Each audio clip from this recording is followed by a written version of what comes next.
शेतकरी बंधूंनो, हा सरकीची लागवड आहे. ही सरकीची लागवड आहे 8 जूनची, 7-8 जूनची लागवड आहे. आणि घनदाट लागवड आहे, म्हणजे दादालाड पद्धतीने. बघा कशी वाटते ती. हे समोर दिसते ही जरा चांगल्या याच्यातली, जरा थोडीशी तिकडं कमी कमी आहे, आणि ह्या साईडला थोडीशी सारखीची. अशा पद्धतीने 1 एकरचा प्लॉट बघून घ्या. आज तारीख आहे जवळपास 12 जुलै. 12 जुलैच्या दरम्यान अशी दिसते ठिबकवरची लागवड आहे. 8 जूनची.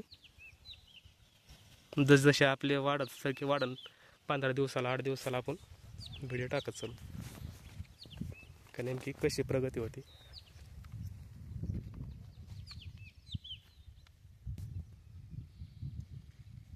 जाळी लावलेली आहे साईडला आणि ठिबक आहे. फांद्यानंतर मग आता जसं वाढत असतं. पाऊस थोडा थोडा यायला लागला.